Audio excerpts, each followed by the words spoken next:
So, and then lastly, then, if someone is struggling with poor mental health, what can they do about it?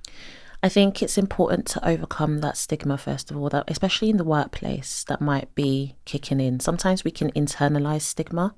So it can come from sort of external factors, maybe comments that people have made or what we were taught growing up. But sometimes we internalize that, especially in the workplace where we maybe don't want to appear as if we're not coping, or we maybe think the workplace isn't a place to talk about something like Yeah. mental health. So it's really important to overcome that stigma first of all, and take that very brave step of opening up, but seeking support. So as well as those positive coping mechanisms that, self-care, mindfulness, taking breaks that we might use, sometimes people may need to make use of those other supports and resources that might be available via workplace. Yeah. Workplaces offer, I think on average now, up to 47 interventions. So we might be finding out as, starting with like an EAP, for example, Yeah. what's available for your workplace, or going to your GP, for example, to have that conversation. It can be a daunting thing to do, but it can also be that thing that makes the big difference. So speaking out, a really good place to start is your manager. Yeah.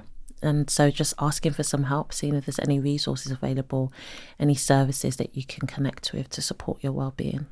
I heard a phrase in the workplace the other day. Somebody used the phrase mentee bee, and I didn't know what a mentee bee was. Yeah. So someone explained to me what it is, but someone said, "Oh, I had a bad day yesterday. I had a bit of a mentee bee," Yeah. and so I now know what that means. If you know a colleague that maybe has historically been on a bit of a journey where there's been some mental health challenges, Yeah. how do you check in on that person without it looking too obtrusive or too annoying or too overt? Yeah. How do you sensitively check in on someone's mental good health?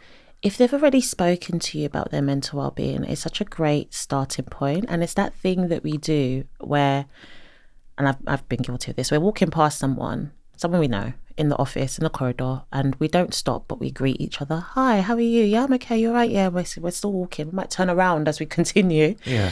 And sometimes it's that action of actually stopping. It shows the person that you're actually interested in their answer, and you want their answer to be more than fine. Yeah. So that stock answer that sometimes people Yeah. can give.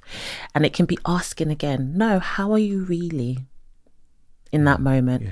And then sometimes it's about, the appropriate time, place. So if that person's busy enough to a meeting, they might, feel quite worried about, focus on that meeting, not ready to have a conversation with you. So you might ask them to go for a coffee. Yeah. Can we have lunch together? Just want to catch up and see how you're doing. And it's about asking those open questions that that person sensing you being genuine. Just how things been going lately? How you been finding work? Trying to open up, get them to open up in a sense that just gives you a sense of where they're at. Okay. That's really helpful, Yeti. Thank you so much. I can think of a colleague in mind Yeah. where I'm trying to be mindful of something, but also trying not to be overtly too intrusive. Yeah.